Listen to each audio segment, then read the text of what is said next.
sejak kebangkitan ulama bersama pengikut-pengikutnya istiqomah dan setia jaga akidah dan sunnah Rasulullah. Alhamdulillah segala puji baginya ulama bersama pengikut-pengikutnya istiqomah dan setia menjaga agama nusa dan bangsa. Mari kuatkan niat kita, kita bulatkan tekad kita, terus lanjutkan amal kita, mengembangkan hikmah kita.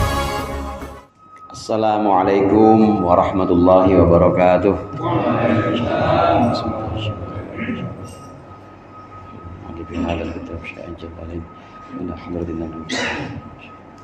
Al-Fatihah. A'udzu billahi minasyaitonir rajim. Bismillahirrahmanirrahim. Alhamdulillahirabbil alamin. Arrahmanir rahim. Maliki yaumiddin. Iyyaka na'budu wa iyyaka nasta'in. Shiratal ladzina an'amta 'alaihim. Bismillahirrahmanirrahim.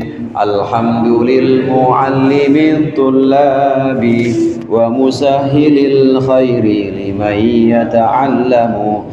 Thumma as-salatu wassalamu 'alan nabi wa alihi wa sahbihi jayuzamu. Ya Rabbana kaffir 'anna dhunubana wa walidina wa liman huwa muslimu. Nad'uka Allahumma ilman nafi'a bi yawmina ilal hisabi yaqumu. Amin amin amin wa ya fattahu. Amin amin amin wa ya alimu. Alhamdulillah, alhamdulillahil awwalil akhir, al-batinil zahir, wassalatu wassalamu ala sayyidina Muhammadinit tahiril fakhir wa ala alihi wa ashabihi dhawil ula wal mafakhir. Amma ba'd, fa inna ahsanal hadithi kitabullah wa khairul hadi hadi Muhammadin sallallahu alaihi wasallam wa syarrul umuri muhdatsatuha wa kullu muhdatsatin bid'ah wa kullu bid'atin dhalalah. Segenap jamaah Masjid Al-Ikhlas, para sesepuh, para ustaz, para hujjaj, hadirin sekalian yang dimuliakan oleh Allah. Alhamdulillah malam hari ini kita berkumpul kembali dengan membawa nikmat iman dan Islam serta kesehatan untuk melanjutkan pengajian kita, pengajian tafsir Jalalain. Mudah-mudahan hadirnya kita di sini memperoleh ridho Allah. Apa yang akan kita pelajari menjadi ilmu yang bermanfaat dunia akhirat. Amin ya rabbal alamin. Pembahasan kita tafsir Jalalain sudah sampai surat Ghafir ayat ke-9 yang nanti hendak kita baca. Ayat ke-7 Allah menceritakan tentang istighfar atau permohonan ampun para malaikat untuk orang-orang yang beriman.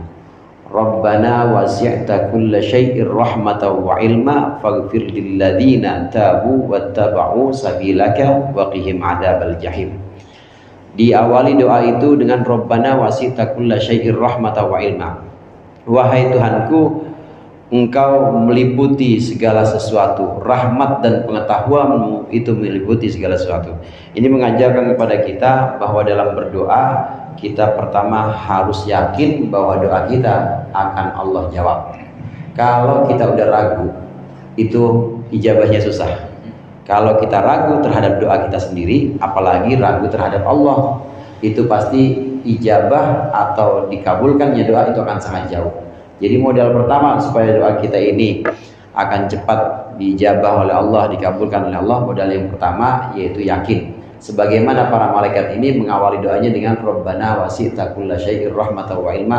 Ya Allah, Engkau rahmatmu meliputi segala sesuatu, ilmumu meliputi segala sesuatu, artinya Engkau mampu apapun yang Engkau kehendaki, Engkau mampu.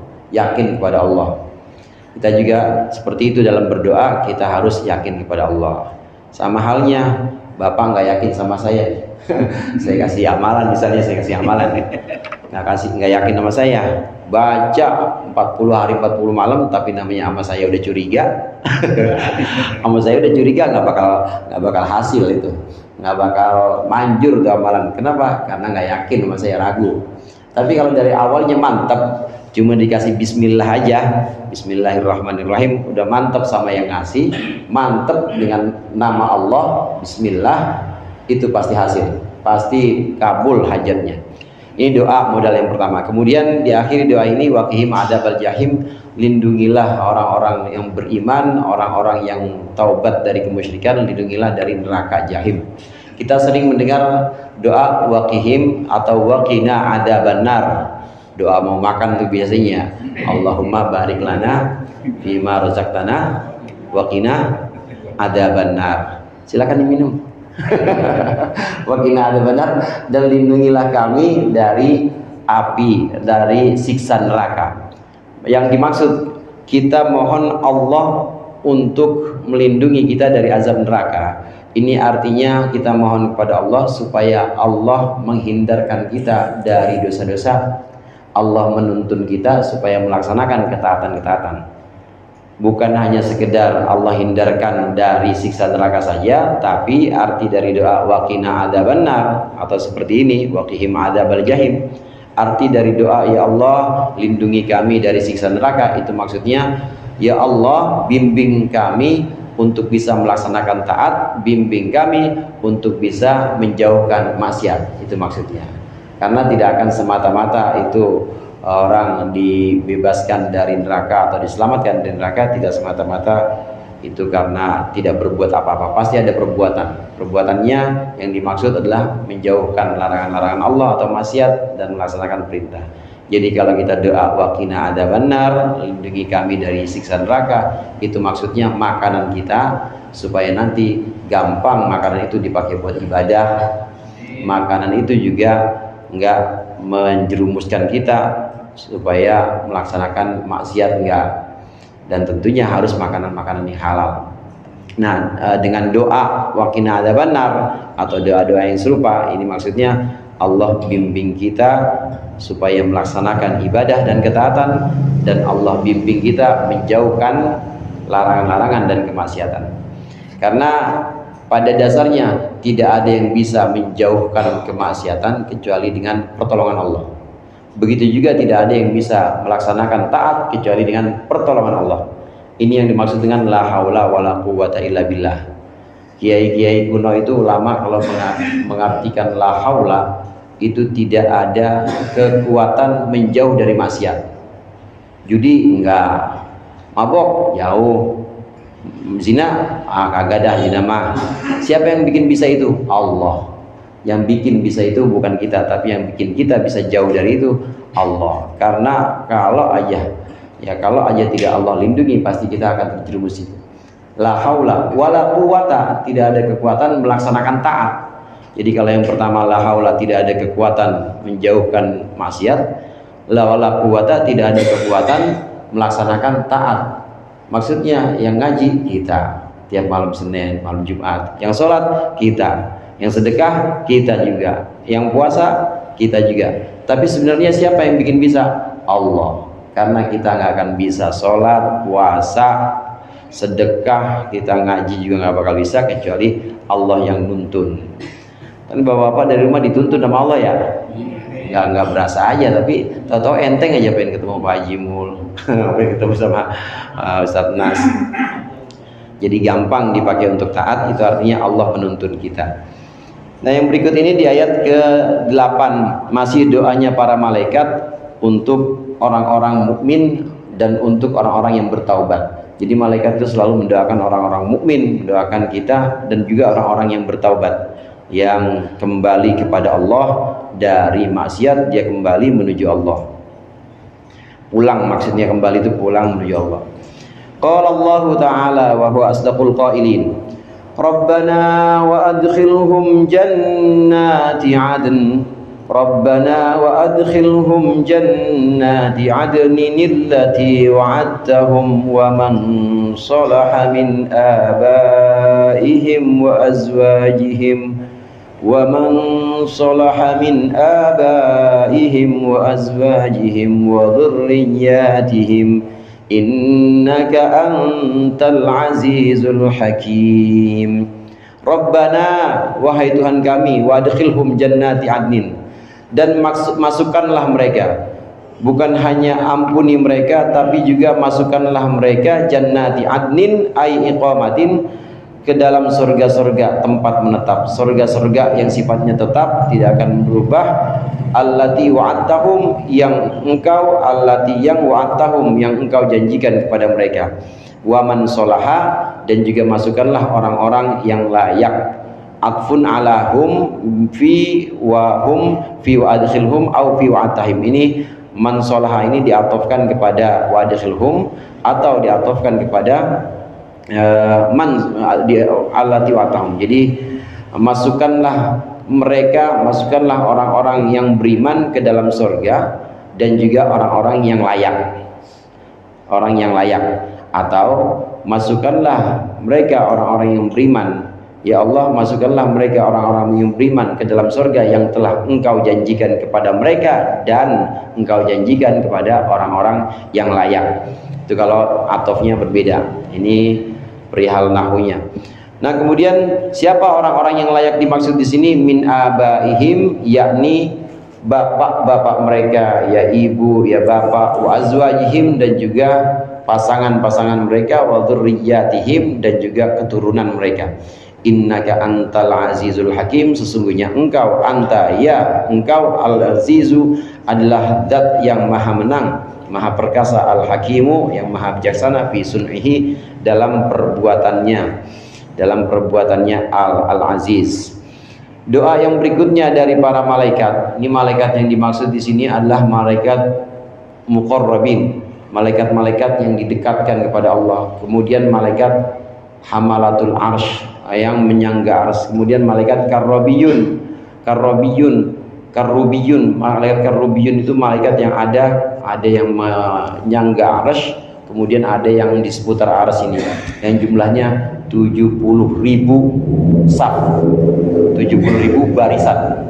Jadi ada ring 1, ring 2, ring 3 pada tawaf tuh Pak, sampai 70.000 nggak kecil-kecil kayak kita, malaikat mah gede-gede malaikat itu. Arsy itu makhluk paling besar, itu arsy, tapi tetap makhluk. Arsy itu ya arsy, susah diartiin, nggak ada padanannya arsy itu. Kalau boleh diartikan yaitu semacam singgasana, tapi kalau disebutkan Allah ar-Rahmanu 'alal 'arsy istawa, Allah yang maha pengasih bersinggasana di atas arsy, itu yang dimaksud dengan istiwa, bersinggasana, atau Allah beristiwa di atas arsy.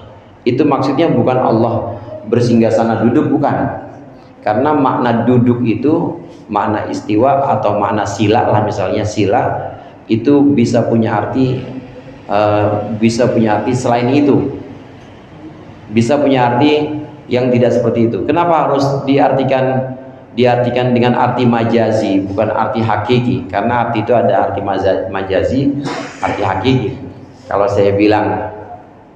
saya bilang beli kembang, misalnya beli kembang di Rawabelong, itu kembangnya kembang hakiki tuh, benar nih kalau di Rawabelong emang tukang kembang. Tapi kalau saya bilang saya persembahkan kepadanya kembang pasir, tahu kembang pasir Pak? Tahu kembang pasir? Kembang pasir apa bunga pasir ya? Bunga pasir kali ya? Bunga pasir apa? Gak tahu ya. Peribahasa bahasa ini, kembang pasir apa bunga pasir? Kembang pasir, bunga pasir itu maaf tai kucing maksudnya. Itu namanya majazi. Ada hakiki, ada majazi. Nah, arti dalam Al-Qur'an ini ada yang sifatnya hakiki, ada yang majazi. Kalau disebutkan Allah beristiwa di atas arsy, Allah bersinggasana di atas arsy, kata bersinggasana di atas arsy itu bukan berarti seperti kita duduk gitu seperti seorang aja, bukan seperti itu. Karena bukan makna hakiki di situ, yang ada makna majazi. Sama seperti saya bilang gini Pak, saya duduk di atas kursi, Ini kan bisa punya dua makna. Makna hakikinya emang saya lagi duduk di atas kursi. Tapi kalau saya duduk di atas kursi, itu punya arti saya menguasai kursi. Kalau saya duduk di atas sejadah, berarti yang lebih kuat yang duduk apa yang didudukin, Pak? Yang lebih kuat yang duduk apa yang didudukin? Yang lebih kuat yang duduk apa yang didudukin? Yang didudukin. Saya duduk di atas sejadah. Yang lebih kuat yang duduk apa yang didudukin? Yang lebih berkuasa yang duduk apa yang didudukin? Yang duduk lebih berkuasa. Sejadah mau saya lipat, mau saya kirim ke tukang laundry kadang saya nggak punya uang, saya jual sejadah. Itu kan terserah saya. Nah, artinya lebih berkuasa. Artinya di sini duduk di sini punya arti majazi yang artinya berkuasa. Aku berkuasa di atas sejadah. Itu maksudnya berkuasa. Begitu juga istiwa. Arsy itu makhluk paling besar dan Allah itu di atas arsy. Maksudnya di atas arsy bukan di atas arsy duduk seperti makhluk, bukan, tapi Allah menguasai arsy. Allah tetap di atas arsy. Allah tetap menguasai di atas arsy. Karena tidak boleh kita artikan seperti duduknya seorang raja. Allah itu mukhalafatul lil hawadith. Allah berbeda dengan makhluk. Nggak boleh kita punya anggapan, punya bayangan, imajinasi bahwa Allah itu duduk seperti duduknya raja. Sama sekali tidak seperti itu, karena Allah itu laisa kamitslihi syai'un. Tidak ada yang seperti Allah. Kalau ada terbesit dalam hati kita atau dalam pikiran kita, anu, bukan Allah yang begitu. Ini yang dimaksud dengan arsy. Kemudian malaikat-malaikat ini, semua malaikat-malaikat itu memohonkan ampunan untuk orang-orang yang beriman. Kemudian juga berdoa. Doanya apa yang barusan kita baca, yang barusan kita bahas di ayat ke-9? Doanya para malaikat, ya Allah, masukkanlah mereka, orang-orang yang bertaubat itu, masukkanlah ke dalam surga, tempat menetap, artinya surga yang sudah permanen buat mereka, nggak akan keluar mereka dari sana, jannatu adn. Masukkanlah mereka ke dalam surga yang tetap, yang sudah engkau janjikan, dan juga masukkanlah orang-orang yang layak, orang-orang yang layak untuk dimasukkan. Orang yang layak untuk dimasukkan di sini adalah bapak-bapak mereka, pasangan-pasangan mereka, dan juga keluarga-keluarga mereka. Ini malaikat mendoakan seperti itu, Pak.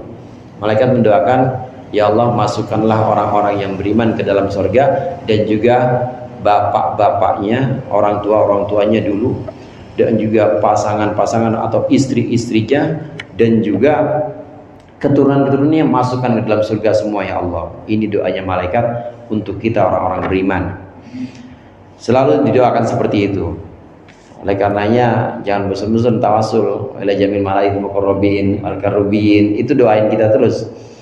Orang-orang yang beriman itu selalu didoakan oleh para malaikat. Doanya pertama ampunan, kemudian yang kedua doa supaya Allah masukkan kita ke dalam surga beserta orang-orang yang layak dimasukkan surga dari semua saudara kita, yaitu orang tua kita, kemudian juga keturunan kita, dan juga istri-istri kita. Istri kalau suaminya ngaji terus masuk surga, istri masuk surga pasti. Amin apa? Jadi kalau kata orang, kalau pepatah Jawa bilang, swarga nunut neraka katut, gitu ya. Iya Pak Haji ya, swarga nunut neraka katut. Kalau suaminya masuk surga istri pasti. Suaminya masuk neraka, pasti istri masuk neraka doang. Masuk neraka juga. Rata-rata begitu. Paling yang enggak pengecualian, seperti Siti Asia, Firaun masuk neraka, yang enggak pengecualian aja. Tapi banyakan ikut juga surga nunut neraka katut. Jadi yang dimaksud di sini orang-orang yang memang layak dimasukkan surga, yaitu bapak-bapak mereka, bapak-bapak orang beriman maupun ibu-ibunya, kemudian juga pasangan-pasangannya dan juga keluarganya. Ini didoakan supaya masuk surga bareng dengan orang-orang yang taubat atau orang-orang beriman itu. Nah, ini sama halnya dengan satu pembahasan tentang ahlul fatrah. Ada orang dalam satu masa dia memang sudah mengenal Nabi Muhammad dan sudah mengenal dakwah Nabi Muhammad. Dia hidup, para sahabat misalnya, para sahabat Rasulullah. Dia mengenal Nabi Muhammad dan tahu dakwah Nabi Muhammad tentang Islam, masuk Islam. Bagaimana bapaknya? Bagaimana ibunya? Bagaimana kakeknya? Bagaimana suaminya atau istrinya? Bagaimana istrinya? Bagaimana keturunannya nanti? Ini termasuk yang didoakan malaikat. Termasuk yang didoakan malaikat, ya Allah, masukkan mereka orang-orang yang taubat dari kemusyrikan, mereka masuk Islam kemudian taubat, dan juga masukkan ke dalam surga bapak-bapak mereka, masukkan juga ke dalam surga istri-istri mereka, masuk ke dalam surga itu semua. Nah, terkait dengan nenek moyang atau bapak-bapak mereka yang terdahulu, ini ada pembahasan tentang ahlul fatrah. Fatrah itu masa kosong, Pak. Masa kosong di mana Allah tidak menurunkan nabi, namanya fatrah. Sejak Nabi Isa diangkat oleh Allah sampai muncul Nabi Muhammad, kemudian Nabi Muhammad usia 40 tahun menerima kenabian. Ini masa kosong. Nabi Isa itu diangkat oleh Allah, sebagian pendapat ini pada usia 27 tahun. Bukan wafat tapi Allah angkat. Kosong udah, nggak ada utusan. Nah, itu kalau dihitung, taruhlah kalau itu dihitung sebagai perhitungan Masehi, itu berarti tahun 27 Masehi. Karena Masehi itu penghitungannya adalah lahirnya Nabi Isa. Lahirnya Nabi Isa itu tahun 1. Kemudian tahun 2, tahun 3. Nah, diangkatnya Nabi Isa tahun 27 karena usia Nabi Isa 27. Masehi ini diambil dari kata Masih, Isa al-Masih, maka nama tahunnya Masehi. Yang kita kenal Januari, Februari, yang buat gajian dah pokoknya. Kalau Rabiul Awal kan nggak ada gajiannya, so far nggak ada. Januari, Februari itu namanya Masehi. Tapi istilah bahasa Arab sebutnya miladiyah. Miladiyah itu dari kata walada yang artinya kelahiran. Kenapa Januari, Februari disebut sebagai Masehi? Diambil dari nama Nabi Isa al-Masih. Kenapa disebut miladiyah? Orang Arab nyebutnya miladiyah karena memang perhitungan tahunnya dihitung sejak lahir. Milad itu lahir sejak lahirnya Nabi Isa, tahun 1, tahun 2, tahun 3. Nah, berarti sekarang 2024. Ini berarti 2024 tahun berlalu sejak lahirnya Nabi Isa. Nah, kembali ke masa fatrah, Nabi Isa diangkat. Satu pendapat mengatakan usia 27 dan belum menikah, diangkat oleh Allah. Sejak itu kosong. Jadi 27 Masehi. 27 Masehi ini kosong, nggak ada nabi. Terus Nabi Muhammad baru lahir. Ini pendapat yang paling kuat. Kalau tahunnya kan tahun gajah karena waktu itu Hijriah belum ada perhitungan tahun. Tahun Masehinya, tahun miladiyahnya tahun 571. Jadi dari tahun 27 sampai 571 nggak ada nabi. Kosong. Ini yang disebut dengan masa fatrah. Orang-orang yang tidak ngalamin Nabi Isa, jadi Nabi Isa sudah diangkat, dia nggak tahu ada dakwah Nabi Isa. Terus beberapa tahun kemudian dia nggak tahu bahwa harus ada tauhid, harus ada ikrar la ilaha illallah, tidak ada Tuhan selain Allah. Harusnya ada ajaran-ajaran seperti itu, tapi dia nggak pernah dengar. Dia ngikutin orang-orang saja, nggak pernah dengar ajakan bahwa Tuhan hanya satu. Dia ngikutin orang-orang saja, nggak pernah mendengar dakwah tentang tauhid, nggak pernah mendengar tentang adanya utusan, karena memang kosong. Itu masa paling panjang, maka ini disebut sebagai ahlul fatrah, masa kosong. Nah, masa kosong, fatrah itu kosong artinya orang-orang yang berada pada masa kosong ini adalah orang-orang yang makfuun atau orang-orang yang diampuni dosa-dosanya. Diampuni dosa-dosanya. Sama halnya kita belum pernah ngasih tahu orang, kita belum pernah ngasih tahu bahwa ini kalau masuk masjid ya dibuka sendalnya. Kalau masuk masjid dia memang belum pernah tahu itu. Nah, kalau dia ternyata pakai sepatu, ya orang dia belum tahu Islam juga, maka itu namanya ma'fu, diampuni. Karena belum ada peringatan atau belum ada orang yang memberitahu. Orang-orang yang ada di masa fatrah ini termasuk orang-orang yang diampuni dosa-dosanya. Ini masa kosong paling lama, ya kira-kira 571, 27, ya kira-kira 500-an tahun. 500 tahun kosong, nggak ada nabi, nggak ada rasul. Orang kita nggak ada guru aja 20 tahun aja nggak ada guru, Pak. Ada 20 tahun aja nggak ada guru ya. Saya yakin ini dah sholat jenazah bisa pakai ruku. Orang nggak ada yang ngajarin, ya kira-kira 50 tahun dan nggak ada guru. 50 tahun nggak ada guru. Saya yakin udah kemana-mana itu ajaran Islam. Nah, untung ada guru-guru, ada yang mewariskan ilmunya ini. Masa fatrah yang paling lama itu masa antara Nabi Isa dengan Nabi Muhammad SAW. Sebelumnya tidak pernah ada. Nah, sebelum seorang Rasul wafat, itu pasti Allah sudah mengangkat. Jadi selalu nyambung. Bahkan ada yang satu masa Allah angkat dua nabinya. Ya, contohnya nabi yang ayah sama anak, bapak sama anak, ya seperti Nabi Daud, Nabi Sulaiman, satu masa kan dua nabi, Nabi Daud, Nabi Sulaiman. Kemudian Nabi Musa sama Nabi Harun, itu adik kakak, Nabi Musa sama Nabi Harun. Satu masa dua nabi. Tidak pernah kosong. Nah, kosong yang paling panjang ini masa antara Nabi Isa sampai Nabi Muhammad alaihi wassalatu wassalam. Ini masa yang paling panjang. Nah, orang-orang yang pada ahlul fatrah, yang ada pada yang disebut dengan ahlul fatrah, pada masa kosong tidak ada peringatan dari para rasul, ini dosa-dosanya diampuni. Selain itu ada dosa-dosa orang yang diampuni, pasti diampuni. Mau apa diampuni, Pak? Tapi ini kriterianya lain, bukan ahlul fatrah. Apa? Dia sebenarnya hidupnya di masa sudah ada nabi, tapi dia majnun. Tahu majnun? Gila dia. Nah, gila, baru banget balik, baru 12 tahun. Udah belajar sih dia, udah belajar cara wudhu, cara sholat, udah sempet praktek juga. Tahu gila. Ya belum sempet, ya gila, ya udah nggak sholat lagi, nggak puasa lagi, ya namanya gila. Nah, yang seperti ini termasuk orang yang diampuni juga. Nanti sebutannya ashabul a'raf, yaitu orang-orang yang ada di antara neraka dengan surga. Sebelum masuk ke neraka, sebelum masuk ke surga, dia ada di antara kedua ini. Dia bisa nengok ke ahli neraka, nangis takut. Dia bisa nengok ke ahli surga, ya Allah pengen kami kayak dia. Tapi selama beberapa masa Allah tahan, baru nanti masuk ke surga. Ini orang-orang gila atau orang-orang yang hilang akalnya, ini termasuk yang dosanya diampuni. Termasuk juga ahlul fatrah atau mereka yang berada di masa kekosongan Nabi dan Rasul, ini termasuk yang dosanya diampuni.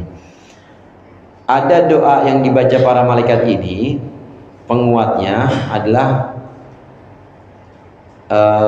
pembahasan dengan ahlul fatrah. Ya Allah, ampunilah orang-orang yang beriman dan juga nenek moyang mereka yang dulu-dulu. Kalau memang belum pernah dengar ada Nabi Muhammad, belum pernah dengar ada agama Islam, ampunilah mereka dan masukkan mereka juga ke dalam surga. Ini penguatnya bahwa orang yang belum menerima dakwah, emang dia lahirnya sebelum Nabi Muhammad, maka insya Allah diampuni dan insya Allah bisa masuk surga juga. Itu yang paling kuat pendapat jumhur ulama. Walaupun ada juga pendapat yang sebagian ulama, dan ini bukan Ahlus Sunnah wal Jamaah. Kalau Ahlus Sunnah wal Jamaah meyakini bahwa ahlul fatrah itu masuk surga, diampuni dan masuk surga. Ada pendapat yang agak bukan Ahlus Sunnah wal Jamaah dan agak aneh. Bahkan dia berani-beraninya bilang bahwa ibu Nabi Muhammad, bapak Nabi Muhammad masuk neraka katanya. Nah, itu orang yang kagak ngaji, makanya ngaji. Kenapa ibu Nabi Muhammad dan bapak Nabi Muhammad itu masuk neraka? Padahal kita tahu ahlul fatrah, orang yang ada di masa kekosongan, orang belum dibilangin, belum ada yang mengingatkan, belum ada yang memberitahu, ya Allah ampuni. Ampunan Allah itu sangat luas dan pasti masuk surga. Bapak dan ibu Nabi pasti masuk surga. Di samping itu, selain keluasan ampunan Allah, di samping itu para malaikat mohonkan ampunan juga seperti ini. Rabbana wadkhilhum jannati adn. Ya Allah, masukkan juga orang-orang yang layak dari kerabat mereka, moyangnya, bapak, ibu, kemudian istrinya, kemudian juga dzurriyyah, keturunan-keturunannya juga masukkan ke surga juga. Jangan cuma orang-orang beriman itu saja ya Allah, tapi keturunannya, bapak, ibunya, istri-istrinya juga masukkan ke dalam surga. Ini doanya malaikat untuk kita orang-orang beriman. Ini doa ini sesuai dengan satu hadis. Memang Rasulullah SAW pernah mengatakan, "Idza dakhalal mu'min al-jannah qala aina abi, aina ummi, aina waladi, aina zaujati." Fayuqalu innahum lam ya'malu amalan, fayaqulu inni kuntu a'malu li lahum, a'malu li wa lahum. Fayuqalu adkhiluhum fa idza ijtama'a bi ahli fil jannah kana akmala li sururihi wa ladzatihi. Ini sabda Rasulullah SAW. Nabi Muhammad mengatakan orang-orang beriman itu dimasukkan ke dalam surga. Nah, ketika dimasukkan surga, ada jemaah ikhlas nih, masukkan surga, amin. Masuk surga, udah dikasih istana sepi, mana istri saya ya? Mana bapak saya? Mana ibu saya? Mana anak-anak saya kok pada sepi nih, gak ada orang yang pada kemana ya? Kemudian ada yang jawab, ini suara malaikat, mereka belum bisa seperti engkau, mereka belum melakukan amalan-amalan, belum melakukan ibadah-ibadah seperti engkau. Jawab sama malaikat. Terus orang ini, jamaah ikhlas ini di surga, dia bilang, ya Allah, saya melakukan itu, saya melakukan amalan di dunia, sholat saya, sedekah saya, puasa saya, itu saya peruntukkan untuk diri saya dan juga untuk bapak-bapak saya, untuk orang tua saya, dan juga untuk keturunan saya, juga untuk istri saya. Kemudian dijawab, ada suatu suara memerintahkan adkhiluhum fil jannah. Ya udah, masukin mereka ke dalam neraka. Jadi malaikat diperintahkan untuk memasukkan keluarga atau kerabat dari jamaah ahli kelas ini. Yang satu nih, yang tadi doa, yang tadi nanya-nanya kesepian, ini Allah memerintahkan malaikat untuk memasukkan kerabatnya ke dalam surga. Di surga bisa narik, jadi bisa tadi lagi suarga manut tadi, suarga nunut tadi, itu bisa narik bapak, bisa narik ibu. Ada bapak yang narik anaknya, ada anak yang narik bapaknya, ada juga yang banyak suami narik istrinya, ada juga istri yang narik suaminya, macam-macam itu. Kalau memang didasari dengan ketakwaan, hubungannya di dunia ini didasari dengan ketakwaan, udah nasihati, udah kasih ya peringatan-peringatan, ya dilarang yang buruk-buruk. Jadi atas dasar semua hubungannya itu atas dasar takwa, dibentuk anaknya, keluarganya supaya takut kepada Allah, supaya melaksanakan perintah. Tapi masih begitu juga, belum dikasih hidayah, bapaknya masuk surga, maka bapaknya bisa minta sama Allah, ya Allah, anak-anak saya pengen anak-anak saya sini di surga juga, maka ini dikabulkan. Innaka antal azizul hakim. Nah, ini doa ini kemudian ditutup, doa para malaikat ini ditutup dengan sesungguhnya engkau yang maha menang dan maha bijaksana. Artinya maha menang, Allah, kalau bahasa kitanya semau gue. Namanya Allah Aziz, maha kuat, gak bisa diatur apa-apa. Tapi Allah juga Al-Hakim, Allah maha bijaksana. Meskipun Allah maha kuat, tapi Allah tidak semena-mena. Kalau memang orang berdoa dan doanya itu tulus, doanya itu memang sesuai dengan realita, sesuai dengan kadar, dia dulu waktu di dunia memang sudah nasihatin anaknya, istrinya sudah dinasihatin, kemudian di surga kesepian, anak istrinya belum masuk surga, karena memang dia sudah upaya di dunia minta, maka Allah Hakim, Allah maha bijaksana, akan Allah kabulkan doanya. Innaka antal azizul hakim. Waqihimus sayyiat وقهم السيئات ومن تق السيئات يومئذ فقد رحمته وذلك هو الفوز العظيم. وقهم, dan lindungilah mereka orang-orang beriman dan keluarganya, lindungilah as-sayyiati ay adzabaha, dari siksa neraka atau dari siksa yang buruk.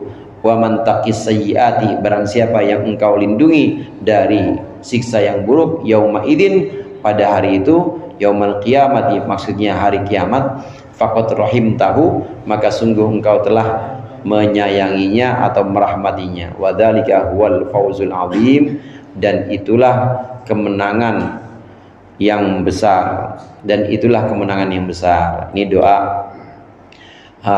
penutup dari malaikat. Jadi doanya dari Rabbana wasi'ta kulla syai'ir rahmatan wa ilma faghfir lil ladzina tabu wattaba'u sabilaka wa qihim adzabal jahim Rabbana wa adkhilhum jannati 'adnin allati wa'adtahum wa man salaha min abaihim wa azwajihim wa dzurriyyatihim innaka antal azizul hakim.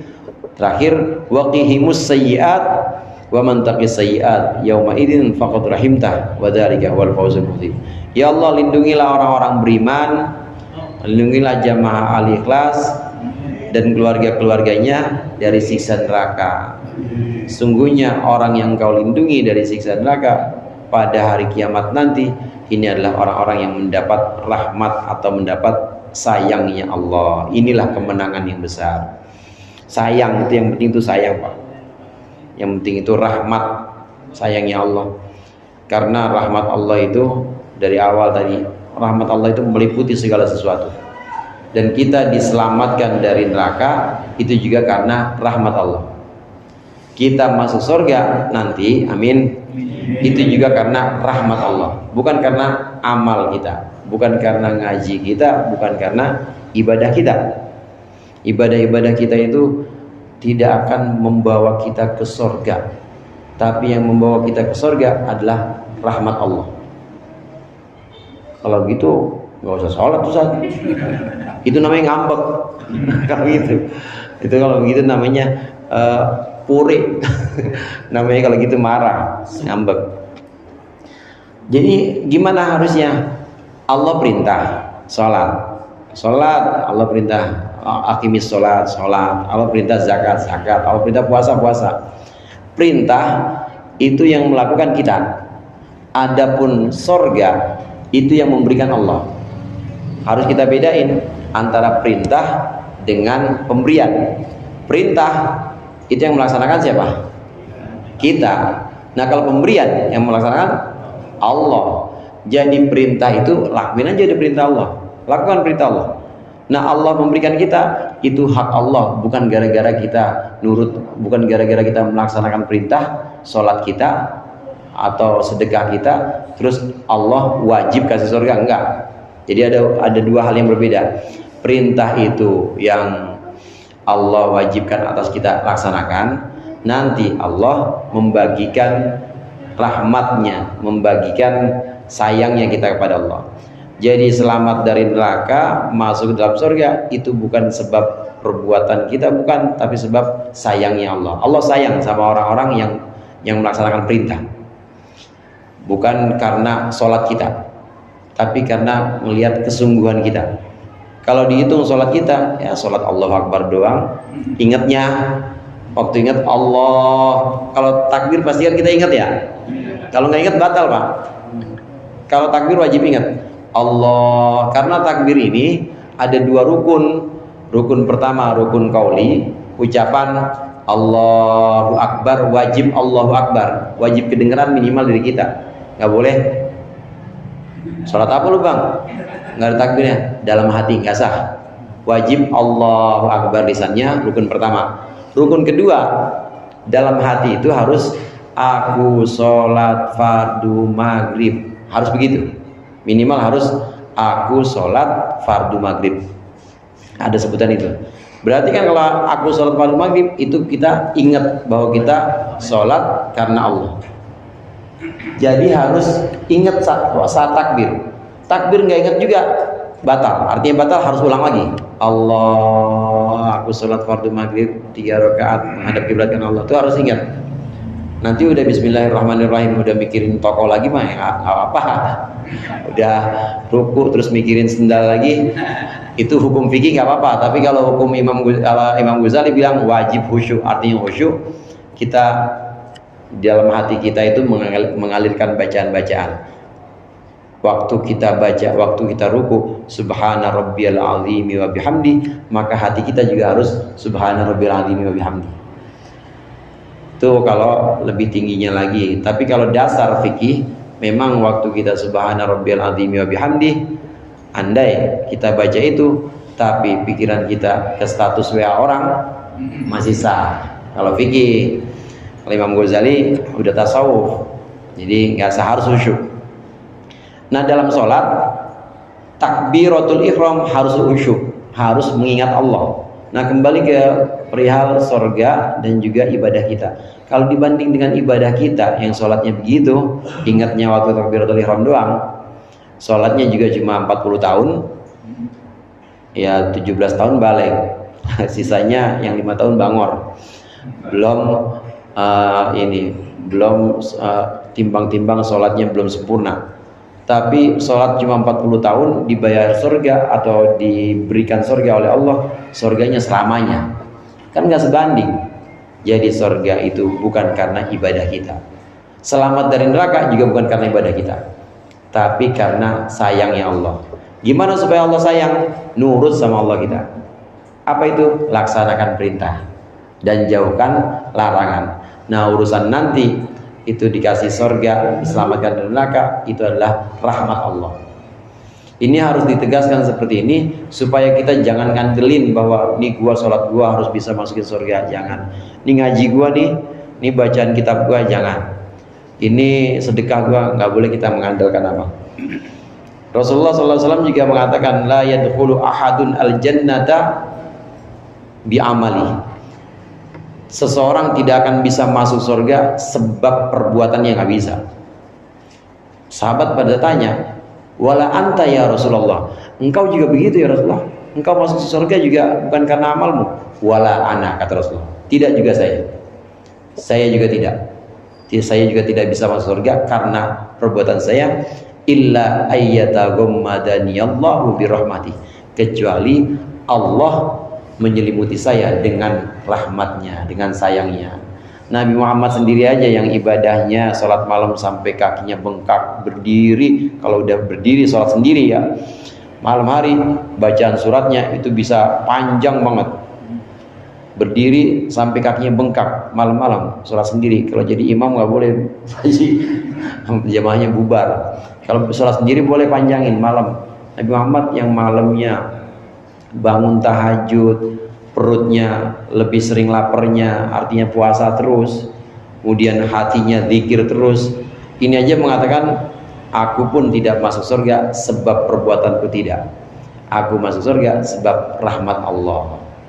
Supaya kita tidak merasa bahwa ibadah kita, amalan kita ini udah paling top, jangan. Karena la haula wala quwata illa billah. Kita bisa amal, kita bisa ibadah, itu Allah yang nuntun, kita nggak modal apa-apa. Innal ladzina kafaru yunadawna lamaqtullahi akbaru min maqtikum anfusakum idh tud'auna ilal imani fatakfurun. Innal ladzina kafaru yunadawna wallahu a'lam bissawab. Mudah-mudahan bermanfaat. Lebih kurangnya saya mohon maaf. Wallahul muwaffiq ila aqwamit thoriq. Wassalamualaikum warahmatullahi wabarakatuh.